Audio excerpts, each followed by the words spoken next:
저는 우리가 누구인지와 하나님께서 우리를 위해서 가지고 계신 목적이 무엇인지에 관해 겸손함을 지니는 것은 필수적입니다.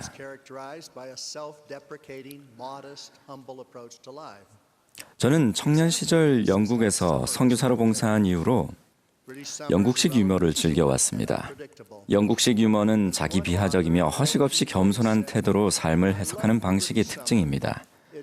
예를 들어 여름을 어떻게 표현하는지만 봐도 알 수 있습니다. 영국의 여름은 비교적 짧고 변덕스러운데 한 작가는 절제하는 톤으로 이렇게 말했습니다.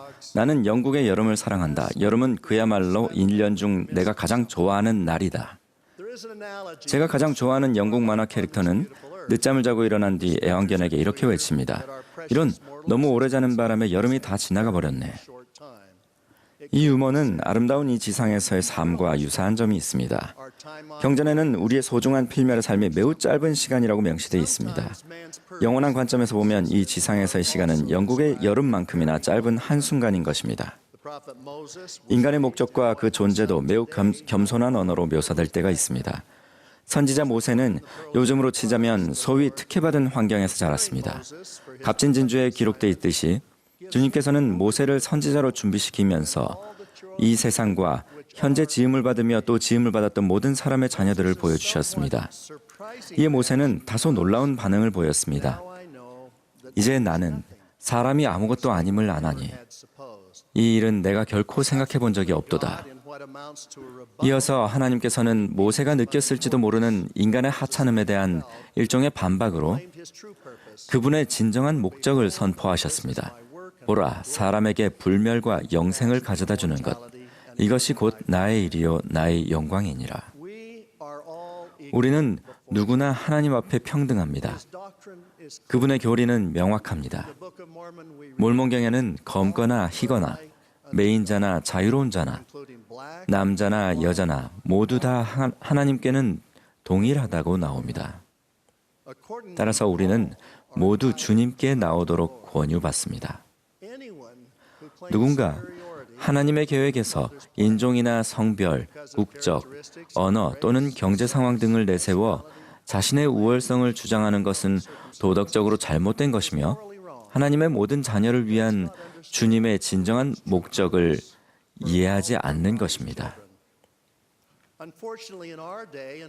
불행히도 우리는 오늘날 사회의 모든 분야에서 하나님에 대한 겸손함과 책임감은 폄하되고 자만이나 교만이 활개치는 모습을 봅니다.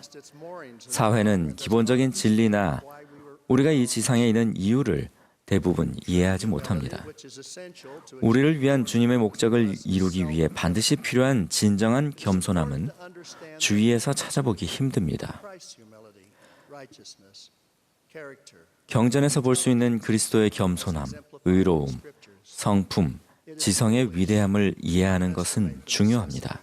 매일매일 그리스도와 같은 자질과 속성, 특히 겸손함과 같은 성품을 얻고자 끊임없이 노력해야 하는데 그 필요성을 과소평가하는 것은 어리석은 행동입니다. 경전은 이 생이 비교적 짧지만 참으로 중요하다는 사실을 분명히 밝히고 있습니다. 몰몬경에서 엘마의 선교 동반자였던 엠뮬레크는 이렇게 말했습니다. 보라, 이 생은 사람들이 하나님 만나기를 준비할 시간이라. 참으로 보라, 이 생의 날은 사람들이 자기의 일을 수행할 날이니라. 우리는 제가 좋아하는 만화 캐릭터가 그랬듯이 이 인생을 잠으로 허비할 수는 없습니다. 구주께서 모든 인류를 위해 보이신 겸손함과 희생의 모범은 역사상 가장 감명 깊은 사건입니다. 신화의 일원인 구주께서는 기꺼이 가장 낮은 아기의 모습으로 이 지상에 오셔서 그분의 형제자매들을 가르치고 치유하셨으며 마침내 그분의 속죄를 완전하게 하시기 위해 겟세마네와 십자가에서 형언할 수 없는 고통을 겪으셨습니다. 우리는 그리스도가 보이신 이와 같은 사랑과 겸손의 행위를 일컬어 구주의 낮추어 오심이라고 말합니다. 그분은 하나님께서 창조하셨고 앞으로 창조하실 모든 사람을 위해 그렇게 하셨습니다. 하나님 아버지께서는 해의 영광에 이르고자 하는 그분의 자녀들이 낙담하거나 포기하지 않기를 바라십니다. 우리가 하나님 아버지와 그분의 아들 예수 그리스도가 누구이시며 우리를 대신하여 무엇을 하셨는지 깊이 생각해 보면 우리의 마음은 존경과 경외심, 감사와 겸손함으로 가득 차게 됩니다. 주님께서 그분의 교회를 세우시려면 겸손함이 반드시 필요합니다. 엘마는 그 당시에 오늘날과 관련하여 한 가지 질문을 했습니다. 만일 너희가 마음의 변화를 경험하였고 만일 너희가 구속하시는 사랑의 노래를 부르고자 느꼈다면 내가 묻고자 하노니 너희는 지금 그렇게 느낄 수 있느냐? 엘마의 질문은 계속됩니다.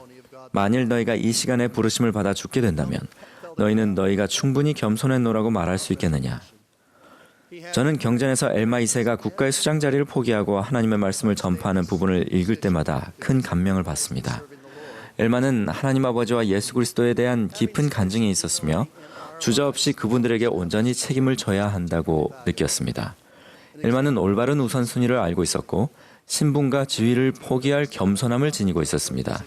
주님을 섬기는 것이 더 중요함을 깨달았기 때문입니다. 특히 교회를 세울 때 겸손함을 지니는 것은 중요합니다. 교회 역사에는 이를 여실히 보여주는 한 가지 사례가 있습니다. 1837년 6월 선지자 조셉은 커틀랜드 성전에서 사도인 히버시 킴볼에게 예수 그리스도의 복음을 가지고 영국으로 가게 하여 그 나라의 구원의 문을 열게 하라는 영감을 받았습니다. 사도인 올슨 하이드와 몇몇 사람도 그와 함께 가도록 부름받았습니다. 킴볼 장로의 반응은 주목할 만했습니다. 그토록 막중한 임무를 받는다는 것은 내가 감당할 수 있는 수준을 벗어나는 일이었다. 나는 내게 주어진 그 짐의 무게에 짓눌려 침몰할 지경이었다. 그럼에도 불구하고 킴볼 장로는 절대적인 신앙과 헌신과 겸손함으로 그 사명을 받아들였습니다. 때로 겸손함은 우리가 적임이 아니라고 느낄 때 부름을 받아들이는 것을 의미합니다. 때로 우리가 현재 맡은 부름보다 더 중요한 부름을 받을 능력이 있다고 느낄 때도 지금의 부름에 충실히 봉사하는 것을 의미합니다. 겸손한 지도자들은 중요한 것은 어디서 봉사하느냐가 아니라 어떻게 충실히 봉사하느냐라는 것을 말과 모범으로 입증했습니다. 때로 겸손함은 지도자나 다른 회원들이 우리를 홀대한다고 느껴질 때 그 상처받은 마음을 이겨내는 것을 의미합니다.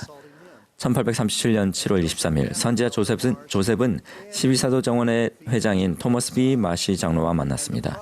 마시 장로는 선지자가 자신과 상의도 없이 12사도 정원의 회원 두 사람을 영국으로 가라고 부름을 준 것에 확실히 언짢은 상태였습니다. 조셉과 마시 장로가 만났을 때 둘 사이의 언짢은 기분은 제쳐두고 선지자는 위대한 계시를 받았습니다. 그 계시가 바로 교려 성약 112편입니다. 이 계시에는 겸손함과 선교 사업에 관한 하늘의 놀라운 지시가 담겨 있습니다. 10절에는 이런 내용이 있습니다. 너는 겸손하라. 그리하면 주 내 하나님의 손을 잡고 너를 인도할 것이요 내 기도에 대한 응답을 내게 주리라. 이 계시가 주어지던 바로 그날 킴볼 장로와 하이드 장로 그리고 존 굿슨 장로는 영국 프레스턴의 복스월 예배당에서 겸손한 마음으로 예수 그리스도의 복음이 회복되었음을 외치고 있었습니다. 이 경륜의 시대에 선교사들이 북미를 벗어나 회복된 복음을 선포한 것은 이때가 처음이었습니다. 그들의 선교 활동을 통해 많은 이들이 곧바로 개종하여 침례받았으며 후에 이들은 교회의 충실한 회원으로 성장했습니다. 계시의 다음 부분은 오늘날 선교사업의 지침이 되고 있습니다. 누구든지 너희가 내 이름으로 파송하는 자는 너희가 그들을 보내는 어느 나라에든지 나의 왕국의 문을 여는 권능을 가지리니 그들이 내 앞에서 자신을 낮추며 내 말에 거하며 내 영의 음성을 듣는 만큼 그러하리라. 이 기적 같은 선교사업을 가능케 했던 원동력은 바로 겸손함이었고 주님께서는 이를 바탕으로 그분의 교회를 놀라운 방법으로 세우실 수 있었습니다. 감사하게도 우리는 오늘날의 교회에서도 이런 모습을 봅니다. 자라나는 세대를 포함하여 많은 회원들이 교육과 취직을 뒤로 미루고 그들의 시간을 바쳐 선교 사업을 나갑니다. 작년 회원들 중에는 어떤 직책의 부름을 받든 하나님을 섬기기 위해 생업을 접고 여러 희생을 감수하는 이들이 많습니다. 우리는 어떠한 개인적 문제도 하나님의 목적을 성취하는 데 방해가 되지 않게 합니다. 교회에서의 봉사는 겸손이 요구됩니다. 우리는 온 능력과 생각과 힘을 다하여 부름받는 대로 겸손히 봉사합니다. 교회의 모든 부름에서 그리스도와 같은 겸손함을 이해하는 것은 중요합니다. 개인이 하나님을 만나도록 준비시키려면 매일 끊임없이 겸손함을 지니는 것이 중요합니다. 오늘날 사회는 주님께 영광을 돌리고 그분의 뜻에 기꺼이 복종하겠다는 목표를 예전처럼 가치 있게 여기지 않습니다. 일부 다른 종파의 기독교 지도자들은 우리가 이제 기독교가 더 이상 사람들의 삶에 영향을 미치지 않는 시대에 살고 있다고 믿습니다. 대대로 종교적인 덕목으로서의 겸손과 겸허와 절제라는 시민 정신은 사회의 지배적인 통념이었습니다. 오늘날 세상은 교만, 자기과시를 비롯하여 진정성이란 미명하에 참된 겸손함을 잃게 만드는 가치들을 날로 더 강조하고 있습니다. 어떤 이들은 오늘날 행복의 도덕적 가치는 다음과 같아야 한다고 제안합니다. 현실적이고 강하고 생산적인 사람이 되어라.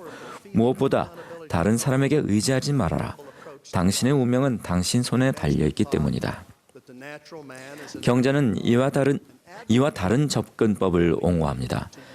경자는 우리가 예수 그리스도의 참된 제자가 되어야 한다고 제안합니다. 그것은 하나님께 더욱 책임감을 느끼고 더 겸손한 태도로 삶에 접근하는 것을 포함합니다. 베냐민 왕은 육에 속한 사람은 하나님의 적이며 우리는 성령의 이끄심을 따라야 한다고 가르치셨습니다. 또한 이렇게 되기 위해서는 무엇보다도 유순, 온유, 겸손, 인내하며 사랑이 충만하게 되어야 한다고 말했습니다. 육에 속한 사람을 지켜세우고 겸손, 친절, 사랑, 용서, 공손함 등과 반대되는 자질을 지켜세우는 용도로 진정성이 있다라는 말을 잘못 사용하는 이들이 있습니다. 우리는 그리스도를 닮지 않은 행동에 대하여 진정성이라는 핑계를 대지 않고 하나님의 자녀로서 각 개인이 지닌 고유한 특성에 기뻐하고 감사할 수 있습니다. 오늘날의 인터넷은 겸손을 추구하는 가운데 교만에 빠지지 않으려는 우리 노력의 걸림돌이 됩니다. 대표적인 두 가지 예가 제멋에 빠져 내키는 대로 사는 모습을 올리고 다른 사람이 관심을 가져주기를 바라는 사람들과 분노에 찬 글들을 소셜미디어에 쏟아내며 다른 이들을 공격하는 사람들입니다. 또 하나의 예는 은근한 자랑입니다. 이것은 겸손하거나 자신을 낮추는 척하면서 실제로는 자랑하고 싶은 어떤 것에 관심을 끌려는 말이나 사진이라고 정의됩니다. 선지자들은 항상 교만과 세상의 헛된 것에 중점을 두는 행위를 조심하라고 경고하셨습니다. 전반적으로 정중한 의사소통이 사라지고 있다는 것 또한 문제입니다. 선택의지의 영원한 원리는 우리가 동의하지 않는 선택들도 존중할 것을 요구합니다. 갈등과 분쟁은 종종 상식적인 예절을 위반합니다. 우리는 겸허함과 겸손함이 더욱 필요합니다. 엘마는 너희 마음의 교만 중에 부풀어 오르는 것과 너희가 다른 이보다 낫다고 생각하는 것 또한 하나님의 거룩한 반차를 쫓아 걷는 자들을 박해하는 것을 경계하라 하셨습니다.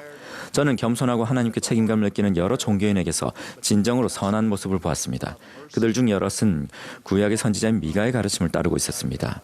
미가는 이렇게 가르쳤습니다. 여호와께서 내게 구하시는 것은 오직 정의를 행하며 인자를 사랑하며 겸손하게 내 하나님과 함께 행하는 것이 아니냐. 우리가 진정으로 겸손하면 기도로 용서를 구하고 다른 이를 용서합니다. 엘마는 모사야서에서 우리가 회개할 때마다 주님께서 우리의 잘못을 용서하시리라고 가르치셨습니다. 반면 주기도문에는 우리가 사람의 잘못을 용서하지 아니하면 스스로를 정죄 아래 들게 하는 것이라 했습니다. 예수 그리스도의 속죄가 있었기에 우리는 회개를 통해 죄를 용서받습니다. 우리에게 잘못한 자들을 용서하지 않으면 구주의 속죄를 거부하는 것이나 마찬가지입니다. 앙심을 품고 용서하지 않고 그리스도의 방법으로 겸손하게 인간관계에 접근하지 않는다면 우리는 정죄받을 것입니다. 마음속에 품은 앙심은 우리 영혼을 갉아먹습니다. 모든 형태의 교만을 주의하라는 당부를 또한 드립니다. 주님께서는 선지자 모로나이를 통해 교만한 자와 겸손한 자 사이에 극명한 차이를 두셨습니다. 어리석은 자들이 비웃으나 그들이 애통할 것이요 나의 은혜가 온유한 자에게는 족하니. 주님께서는 또 이렇게 말씀하셨습니다. 내가 사람들에게 연약함을 주는 것은 그들로 겸손하게 하려 하며 내 은혜가 내 앞에 스스로 겸손해진 모든 자에게는 족하니. 이는 만일 그들이 내 앞에 스스로 겸손하여 나를 믿는 신앙을 가지면 내가 그들을 위하여 연약한 것들을 강하게 되게 할 것임이니라. 우리가 받는 수많은 축복과 하늘의 도움에 감사하는 것도 또한 겸손함입니다. 겸손함은 눈에 띄는 대단한 업적도 아니고 힘든 시련을 이겨내는 것도 아닙니다. 그것은 영적인 힘의 근원입니다.